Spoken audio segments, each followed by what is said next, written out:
में दर्शन झलके जो समाज के मर्म को समझें और लेखनी से उसे उजागर करें।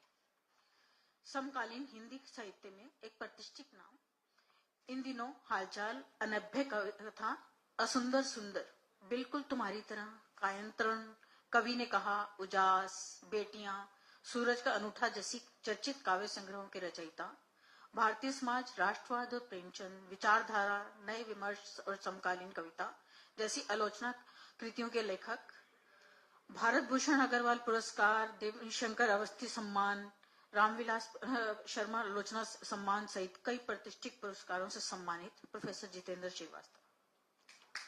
जोरदार तालियों से स्वागत करें प्रोफेसर जितेंद्र श्रीवास्तव।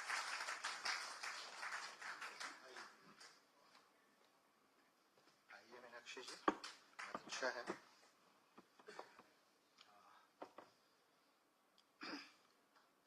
आदरणीय कीर्ति जी, कल्याणी जी, पथिक जी, गणेश जी, मीनाक्षी जी और मित्रों, हाँ मैं उठा लूंगा, मास्टर हूँ, चिंता मत कीजिए।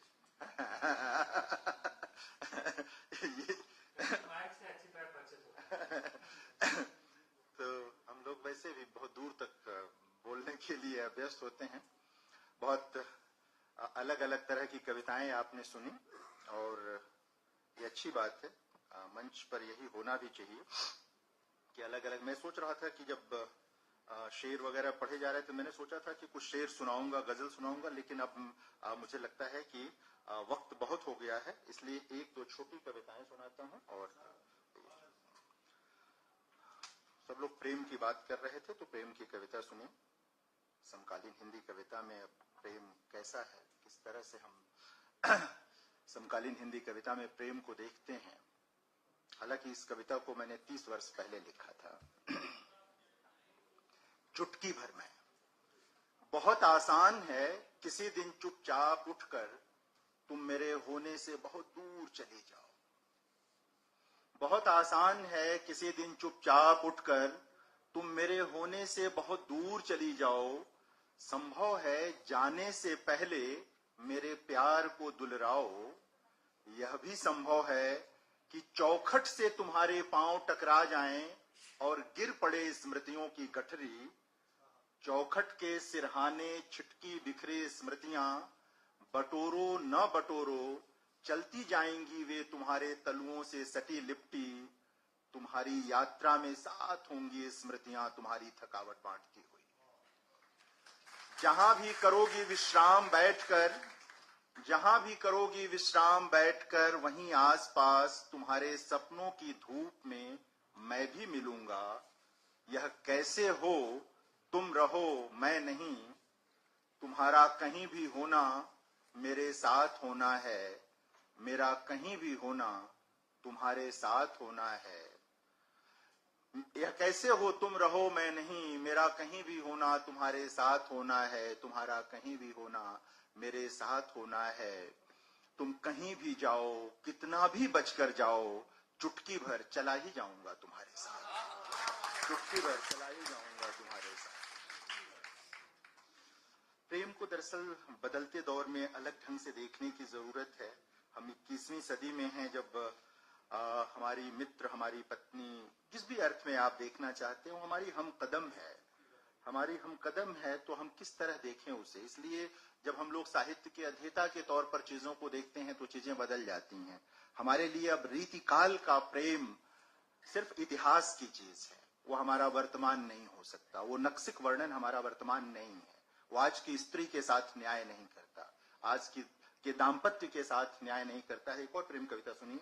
मैं तुम्हें प्रेम करता हूं, मैं तुम्हें प्रेम करता हूं, इसलिए तुम्हारी देह को भी प्रेम करता हूं। मैं तुम्हें प्रेम करता हूं, इसलिए तुम्हारी देह को भी प्रेम करता हूं। मैं आकर्षण से भरा हूं तुम्हारी देह के लिए, इसलिए करता हूं तुमको प्रेम। यह कहना असंगत होगा पूरी तरह। मैं आकर्षण से भरा हूं तुम्हारी देह के लिए, इसलिए करता हूं तुमको प्रेम। यह कहना असंगत होगा पूरी तरह। सखी ओ सखी, प्रेम में होती है देह, पर देह के बिना भी होता है प्रेम। सखी ओ सखी, सखी ओ सखी, प्रेम में होती है देह, पर देह के बिना भी होता है प्रेम। एक और प्रेम कविता ही सुनिए। इसमें बुद्ध आएंगे। शब्द खड़े हैं उत्तर की प्रत्याशा में। आधी रात के इस एकांत में मैं गा रहा हूं तुम्हारे लिए गीत, क्या तुम सुन रही हो सुलेखा? आधी रात के इस एकांत में मैं गा रहा हूं तुम्हारे लिए गीत, क्या सुन रही हो तुम सुलेखा? कल ही मैं लौटा हूं कपिल वस्तु से, अपनी सांसों में लेकर ढेर सारा राग, पर सन्यासी नहीं हूं मैं भरा हूं संगीत से, मेरी हर सांस में एक गीत है तुम्हारे लिए। मैं भरा हूं संगीत से, मेरी हर सांस में एक गीत है तुम्हारे लिए।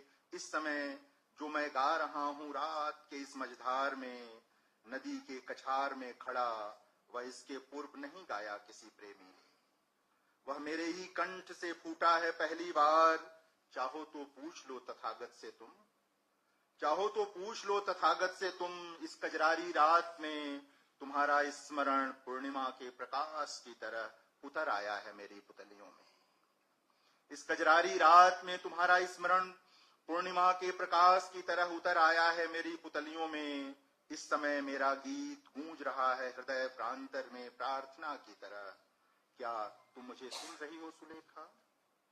क्या तुम मुझे सुन रही हो सुलेखा? बोलो ना तुम सोई हो या अभी जाग रही हो? बोलो ना तुम सोई हो या अभी जाग रही हो, या अकन रही हो मेरे शब्द? देखो ना मेरे शब्द खड़े हैं उत्तर की प्रत्याशा में, और मेरे तलुओं में हो रहा है कंपन। और आज के लिए अंतिम कविता सोन चिरई, गणेश जी ने कहा, उसको मैं पढ़ता हूं। सोन चिरई एक सोहर इसकी पृष्ठभूमि में है, भोजपुरी जो लोग जानते होंगे। एक सोहर है, सासु मोरी कहेली बचनिया, ननद बज्रवासिन हो, मैया जिनके में बारी बियाही, कुहे घर निकारे ने हो। इस कविता की पृष्ठभूमि में यह गीत एक तरह से आपको गूंजता हुआ सुनाई देगा। मैं पढ़ता हूं इसे। एक सोहर सुनने के बाद बीच में ताली मत बजाइएगा कहीं भी, आखिर में जब कुछ होगा बीच में मत बजाइएगा। बहुत पुरानी कथा है, एक भरे पूरे घर में एक लड़की थी सोन चिरई। वह हंसती थी तो धूप होती थी, फूल खिलते थे, वह चलती थी तो बसंती हवा चलती थी। जिधर निकल जाए लोगों की पलकें बिछ जाती थीं, और जैसा कि हर किस्से में होता है, उसका विवाह भी एक राजकुमार से हुआ। राजकुमार उस पर जान लुटाता था, उसके होंठ उसकी तारीफ में खुलते, उसकी जिह्वा उसके प्रेम के सिवा और सारे स्वाद भूल गई थी। उसकी आंखों में नींद और दिल में करार न था, और ऐसे ही 2-4 वर्ष बीत गए, सोन चिरई की गोद न भरी। ननद को भतीजा, सास को कुल का दिया, पति को पुरुषत्व का पुरस्कार न मिला।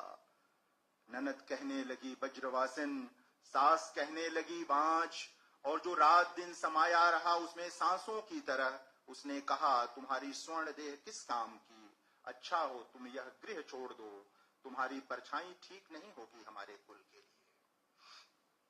सोन चिरई बहुत रोई, मिन्नतें की, पर किसी ने ना सुनी। आंसुओं बीच एक स्त्री घर के बाद भटकने लगी ब्रह्मांड में, उसे जंगल मिला, जंगल में बाघिन मिली। उसने उसे अपना दुख सुनाया और निवेदन किया कि वह उसे खा ले। बाघिन ने कहा वहीं लौट जाओ जहां से आई हो, मैं तुझे न खाऊंगी वरना मैं भी बांझ हो जाऊंगी। सोन चिरई क्या करती, वहां से सांप की बांबी के पास पहुंची, बांबी से नागिन निकली, नागिन ने उसका दुख सुना, फिर कहा वहीं लौट जाओ जहां से आई हो, जो मैं तुझे काट खाऊंगी तो मैं भी बांझ हो जाऊंगी। सोन चिरई बहुत उदास हुई, फिर गिरते पड़ते मां के दरवाजे पहुंची। सोन चिरई बहुत उदास हुई, फिर क्या करती, गिरते पड़ते मां के दरवाजे पहुंची। मां ने थथाकर हालचाल पूछा, कौन सी विपत्ति में दुलारी बिटिया ऐसे घर आई?